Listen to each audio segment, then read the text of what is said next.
Hi everyone, welcome to the YouTube channel of Bunyad Classes.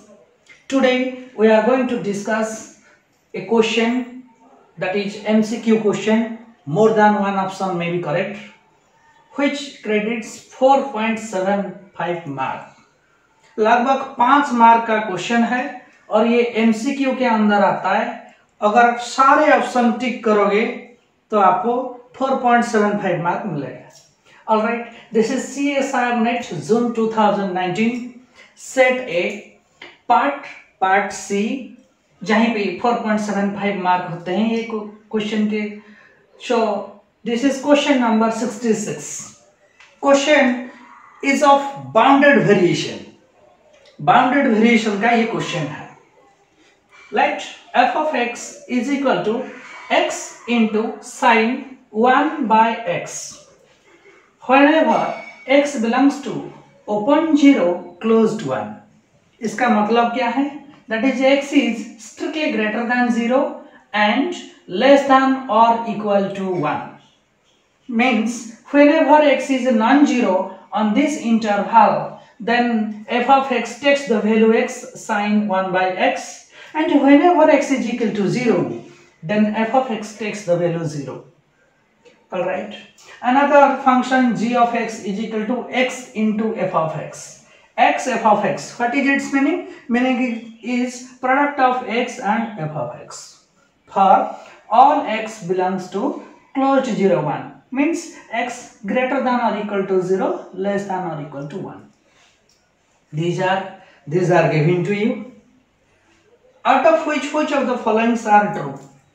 F is of bounded variation, F is not of bounded variation, G is bounded variation, G is not of bounded variation. So सीधे ये bounded variation का question है. Okay, तो इसके अंदर एक result है, बिल्कुल डायरेक्ट रिजल्ट है. अगर रिजल्ट याद है तो ये क्वेश्चन 1 सेकंड में हो जाएगा. ऑलराइट, देखते हुए आप टिक करोगे answer. Okay, I want to tell you the result.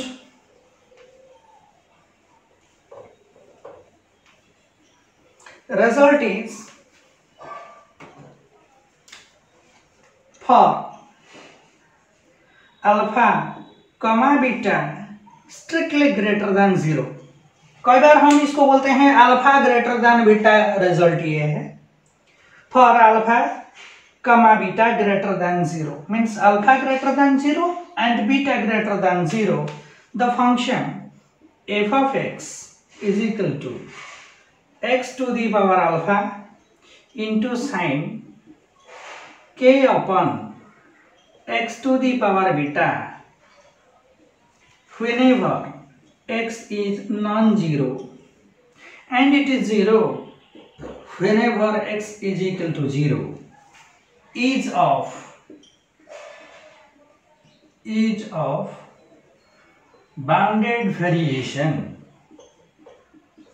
Is of bounded variation on the closed interval 0 1 if and only if IFF. What does it mean?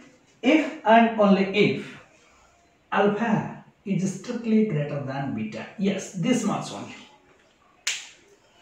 Alpha beta strictly greater than 0 होना चाहिए, positive होना चाहिए. f of x इस तरीके से define किया, x to the power positive number alpha into sine k कोई real number है, x to the power positive number beta whenever x is non-zero. Student यहाँ पे x is non-zero का मतलब क्या है? x तो आपका ये इंटरवल में फॉल हो रहा है और x is strictly non-zero means x must be strictly greater than 0, less than or equal to 1, which is given to you. This one. तो आपका x कहाँ बिलोंग कर रहा है? क्लोज्ड इंटरवल 0 1 पे बिलोंग कर रहा है. अगर आपको बोल दिया जाए कि x इज नॉन जीरो, इसका मतलब सीधी है x यहाँ पे फॉल कर रहा है. x is strictly greater than 0 and less than equal to 1. Alright, and it is 0 whenever x is equal to 0. So functional value is defined like this and this is a direct result. Student अगर ये hypothesis पे हम बात करेंगे तो यहाँ पे x to the power 1 है, that is alpha is equal to 1, beta is exactly equal to 1. मतलब हमारा क्या आंसर आया, that is alpha is equal to beta is equal to 1। Means ये फॉलो नहीं हो रहा है, alpha strictly greater than beta नहीं हो रहा है। तो अगर नहीं हो रहा है हम सीधी सीधी बोल सकते हैं जो गिवन फंक्शन है वो बाउंडेड वेरिएशन नहीं है, क्योंकि ये if and only if result है। ये if and only if result में क्या बोलता है, अगर ये होल्ड करेगा ना, ये होल्ड करेगा, ये होल्ड नहीं करेगा तो ये भी होल्ड नहीं करेगा। Similarly conversely if this doesn't hold, this doesn't hold. Now alpha is not strictly greater than beta, therefore this function is not bounded variation.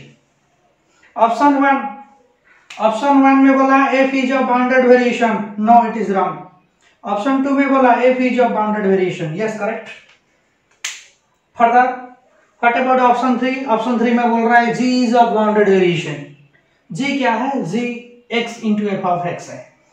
Alright student, यहाँ पे हम x into F of x करके चलेंगे, that is x into F of x,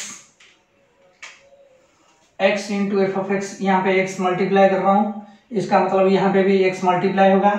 x into x क्या होता है, that is x square, same x will be multiplied here also, so 0 into x is 0।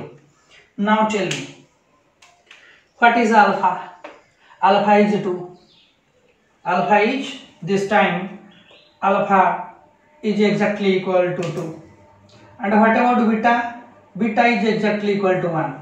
Can I say 2 is greater than 1? Of course. So alpha is strictly greater than beta, ये वाला hold हो रहा है, तो हम सीधे सीधे बोल सकते हैं ये वाला जो फंक्शन है वो बाउंडेड वेरिएशन हो गया। तो ऑप्शन 3 में बोल रहा है g is of bounded variation, yes. Option 4 में बोल रहा है g is not of bounded variation, wrong. Alright, ये तो डायरेक्ट रिजल्ट है, और ये रिजल्ट में आप साइन हटा दो, कॉस डाल दो, स्टिल इट विल वर्क। ये रिजल्ट में अगर साइन का कुछ स्क्वायर कर दो, 2 3 4 5 कुछ भी पावर कर दो, still it will work. Cos कर दो और पावर भी चढ़ा दो, 2 3 4 5 onwards, still it will work. Mod कर दो, still it will work. Sine लगा के मर्ड करो यहाँ पे अंदर वाले, still it will work. Cos करके मर्ड लगाओ, still it will work. Very nice result this one. So इसको हम बोल सकते हैं that is alpha greater than beta result. Rather than alpha beta result we shall call this alpha greater than beta result. क्योंकि हमारा दिमाग में ये आएगा alpha greater than beta means whenever alpha greater than beta then it will be of bounded variation. और खास बात ये है ये क्लोज इंटरवल 0 1 पे बात कर रहा है, इसलिए ये इस तरीके से डिफाइन हुआ है। सारे इंटरवल में except 0 function will be defined like this, and at x is equal to 0 function will be defined like this. Okay, सिर्फ अल्फा कितना चेक करो, बीटा कितना चेक करो। अल्फा ग्रेटर देन बीटा हुआ, बोल दो bounded variation. Alpha greater than beta नहीं है, बोलो not of bounded variation, finish. Okay, so next question देखेंगे। Okay, next question, same June 2019, set same A, but this time this is part B question. ठीक करोगे 3 marks आपका सीधे सीधे pocket में। अगर रन करोगे -0.75, okay, from your original mark. This is question number 24। What is 24 question? For n belongs to set of all natural numbers, which of the following is true? और यहाँ पे खास बात ये है, ये सिंगल चॉइस क्वेश्चन है, सीधा एक ऑप्शन टिक होगा। ऑलराइट, और एमसीक्यू में क्या फर्क है, there may be more than one option may be correct. Okay student, यहाँ पे बोल रहा है ये that is n is natural number, root over n + 1 minus root n strictly greater than 1 by n for all except possibly finitely many n। Means ये वाला चीज hold करेगा, ये वाला चीज यहाँ इससे ग्रेटर होगा, except possibly finitely many n। ऐसा हो सकता है कि कुछ फाइनेटली मैनी n को छोड़ के ये चीज होल्ड हो रहा है। ओके, ये ग्रेटर देन लेस देन का साइन है। ओके, हम एक बार चेक करते हैं। जैसे हम चेक करते हैं दैट इज 1/2 और यहाँ पे दिस इज 1/2 और यहाँ पे 3/4। हम चेक करते हैं कौन सा बड़ा है कौन सा छोटा है। जैसे स्कूल क्लासेस के अंदर ये होता है, हम क्या करते हैं, हम एक ट्रिक खेलते हैं that is 1 4 will come to this side, 2 will come to this side, okay, after that 4 into 1 4, this will be through 2 into 3, that is 6, and we know 4 is less than 6, therefore it will hold and it will hold here। Same चीज यहाँ पे हम खेलेंगे। बहुत student इसको देख के छोड़ देते हैं, क्या रियल में ये वाला चीज कुछ पूछ रहा है, इप्सिलॉन होगा डेल्टा होगा, epsilon for every epsilon greater than 0 there exist delta. वो इप्सिलॉन डेल्टा का कोई चक्कर नहीं है यहाँ पे। ओके, हम सीधा सीधा ये जानते हैं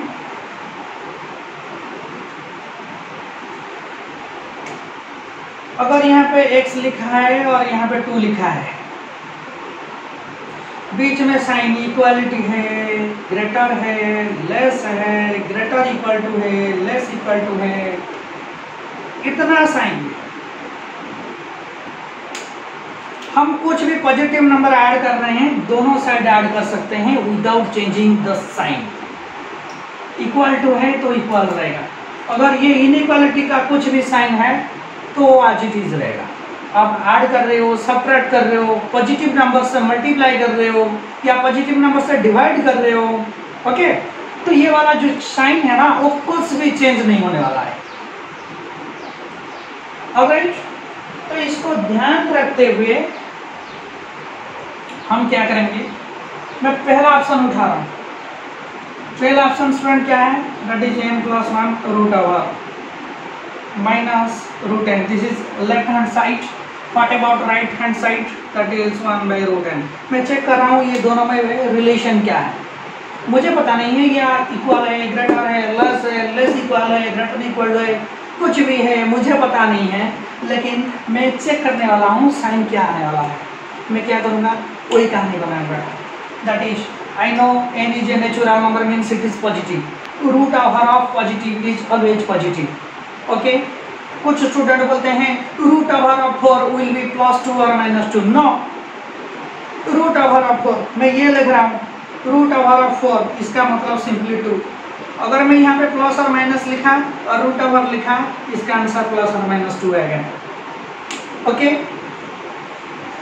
तो हम क्या करेंगे, n is positive, since n is natural number, n natural number है तो पॉजिटिव है। Root over of positive is positive, so root over of n is positive. हम क्या कर सकते हैं, रूट ओवर ऑफ n दोनों साइड 3 मल्टीप्लाई कर सकते हैं और यहाँ पे root over of n by root over of n is 1। Then just multiply कर दो, that is n into n+1 minus root over of n into root over of n, that is n। This will be root over, here is 1। all right, next that is n whole into n+1 root over, it will be 1 plus n। okay, इसके बाद में square कर देते हैं एक बार, that is n whole into n+1 is equal to, इसका square क्या होगा, n square plus 1 plus 2n, और इसको देखते हैं तो this is n square plus n square plus n। okay student, here n square cancel out, and here n cancel out, so remaining part 0, here it is n+1, 2n minus n, that is n। Student n क्या है, n तो एक natural number है और natural number positive होता है, positive plus positive is positive, and here it is 0, so can we say 0 is less than n+1 for every natural number n? Yes, then same thing we will maintain here, and here certainly we can claim this side must be strictly less than this side। ये क्या बोल रहा है, ये बोल रहा है greater होगा। भाई यहाँ पे कुछ ग्रेटर नहीं होने वाला है, और ऑफ कोर्स ये ट्रू है, हम प्रूव कर दिए ये वाला ट्रू है। जहाँ तक हमारा ऑब्जेक्टिव एग्जाम की बात है, हम एग्जाम हॉल के अंदर बैठे हैं तो हमको यहाँ पे आंसर मिल गया, बाकी दो को चेक करने का कोई जरूरत नहीं। लेकिन हमारा कंसेप्ट क्लियर के लिए हम जब क्लासेस लेते हैं उधर जरूर एक बार डिस्कस होना चाहिए। तो वही चीज़ हम ऑप्शन 2 और 3 को चेक करते हैं वही कंसेप्ट से। लेफ्ट हैंड साइड क्या बोलो, √n + 1 - √n, और राइट हैंड साइड क्या है, that is right hand side यहाँ पे ऑप्शन 3 हम कर रहे हैं। Right hand side is 1। Alright student, क्या मैं ऐसे कर सकता हूँ, √n + 1 यहाँ पे हो गया 1 + √n, यहाँ पे बीच में कोई साइन नहीं है। हम टेस्ट कर रहे हैं यहाँ पे कोई कुछ साइन आने वाला है, वो कौन सा साइन है। Okay, just squaring both the sides n + 1. This is n square, that is √n square n + 1 square plus 2 into √n. All right, student, यहाँ पे n + 1 और n + 1 खत्म। This implies 0. Here is 2√n. क्या है यार student, n कोई natural number हो गया। हमें बताया कि नेचुरल नंबर हमेशा पॉजिटिव होता है, और √ऑफ पॉजिटिव कोई प्लस माइनस के चक्कर नहीं होता है।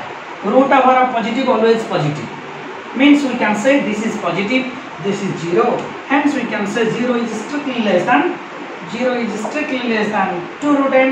The same sign will be here, means √of n + 1 - √n always strictly less than 1 for every natural number. Okay, therefore 1 we also know this is strictly less than 2, hence we can say the left hand side is less than 1, the left hand side is also less than 2, and it is always less than every natural number. यहाँ पे क्या बोल रहा है, यहाँ पे बोल रहा है this must be greater than 1. No बाबा, ये तो लेस देन 1 आ रहा है, और जो लेस देन 1 है वो लेस देन 2 भी है, सो ये 2 से ग्रेटर कैसे हो जाएगा। So option 3 and 4 are wrong, option 2 is correct. Okay,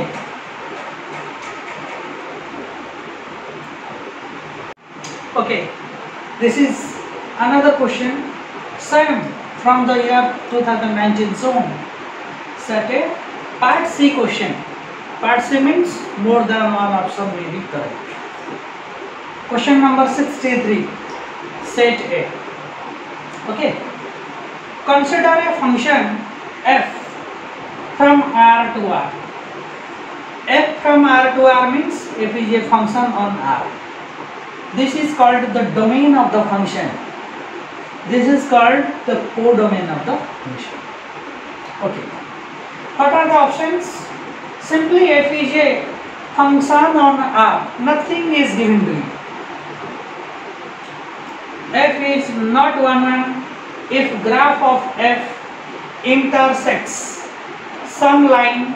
This is the symbol for parallel to x axis in at least 2 points.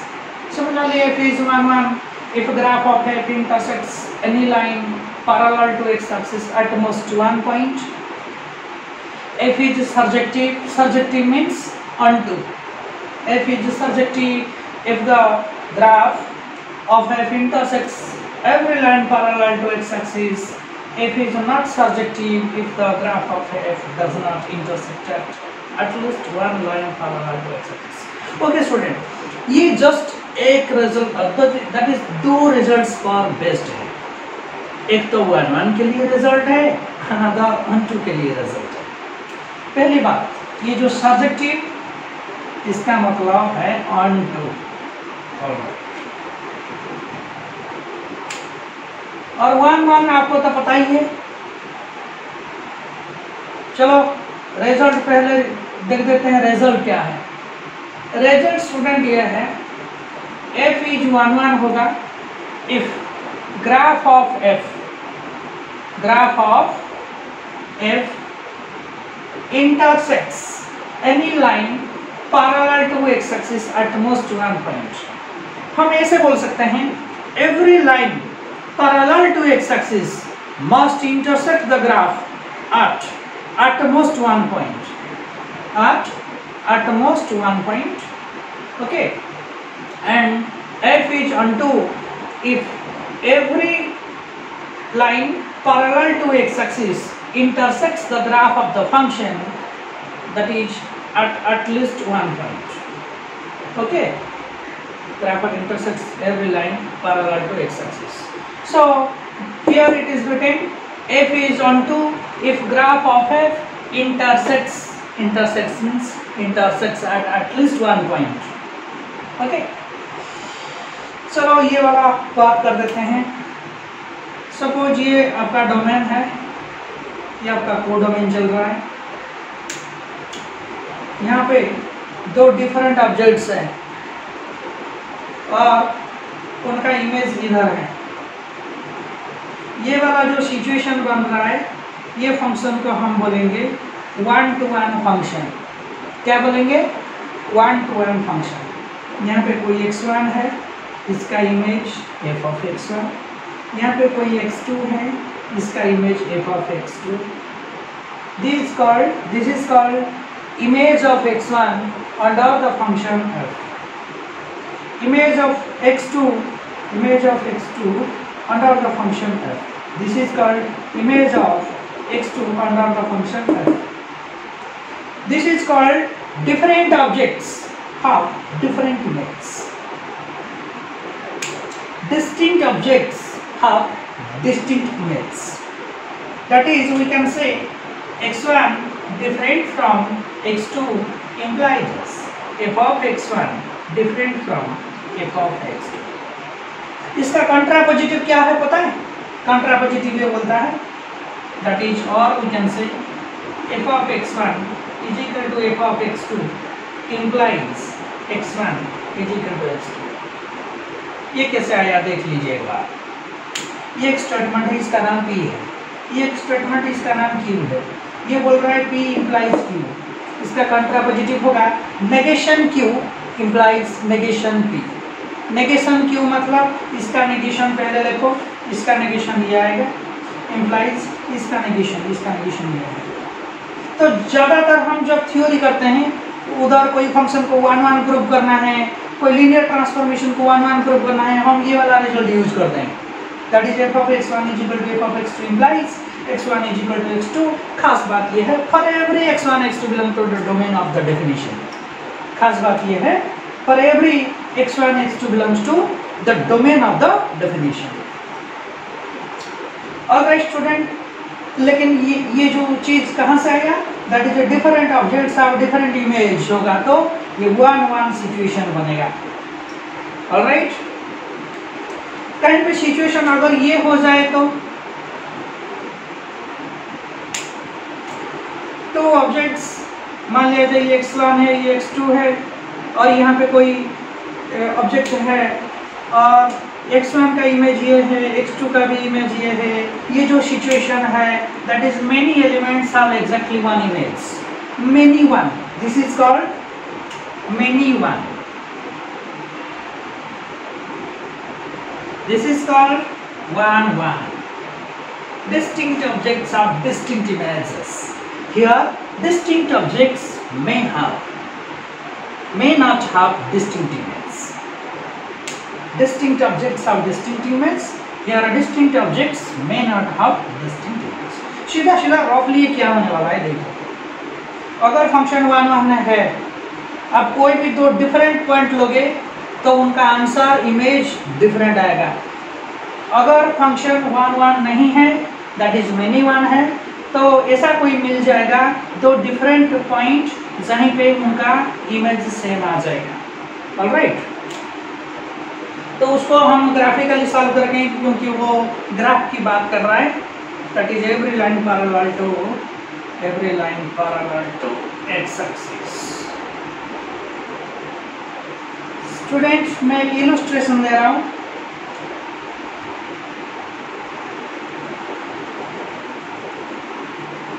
You know f of x is equal to x square function on R. Clearly this is a function f from R to R. Domain इसका R है और जो range आएगा, range close interval 0, that is close 0 infinity open आएगा और ये R के अंदर कंटेंट है. ये डोमेन है, ये रेंज है, ये कोडोमेन है. ऑलराइट, बता सकते हो इसका ग्राफ इस तरीके से आएगा, एक नेकलेस टाइप। स्टूडेंट मान लिया जाए कोई लाइन आप खींच रहे हो that is parallel to x axis. मैं बोल सकता हूं यहाँ पे this is x1, this is your 0 and this is your x2। Clearly x1 is negative, x2 is positive, means x1 is different from x2, but can I say f of x1 is equal to f of x2? Yes, this is the image, this is also image. I can say this part is image of x1, this part is image of x2. मैं एक line खींचा parallel to x axis, different points में answer same आ रहे हैं। यहाँ पे इतना मान लिया जाए y1 है, यहाँ पे इतना वही y1 चल रहा है, तो हम ये बोल सकते हैं that is x1 is different from x2 but f of x1 is equal to f of x2। इसका मतलब ये हुआ different objects of same image, मतलब ये फंक्शन 1 1 नहीं है। that is वो जो बोला था f is 1 1 if graph of f intersects any line parallel to x-axis at most one point। यहाँ पे क्या हो रहा है, at most one point में मैंने एक graph that is parallel line खींचा parallel to x-axis। वो जो लाइन ये हमारा ग्राफ को at most one point में कट नहीं कर रहा है, वन से ज़्यादा पॉइंट पे कट कर रहा है, वन से ज़्यादा पॉइंट पे कट कर रहा है। इसका मतलब ये हुआ तो different objects have same image, मतलब ये फंक्शन मेनी वन है, many one function is not 1 1। ये इलस्ट्रेशन है। So clearly this is true because it is a direct result.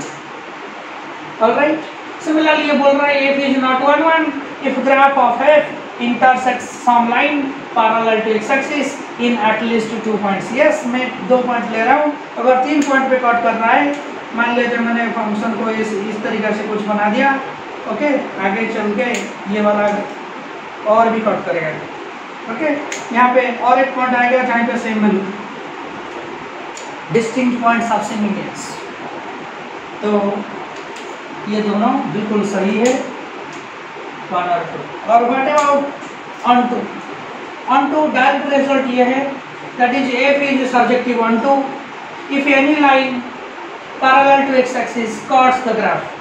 Student वही चीज मैं बता रहा हूँ, मान लिया जाए मैंने कोई लाइन खींच रहा हूँ, 1 मिनट के लिए मैंने वही फंक्शन लिया that is f of x is equal to x square.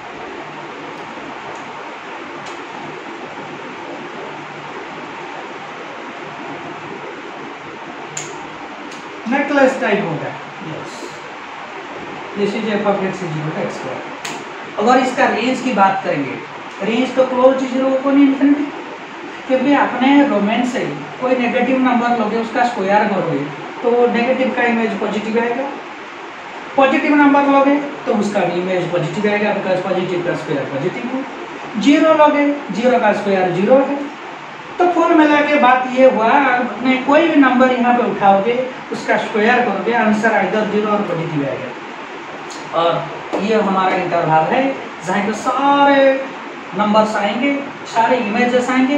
In fact this is the set of all image points of this function, okay, and hence we can say the set of all images of the function is known as a range. This is called range.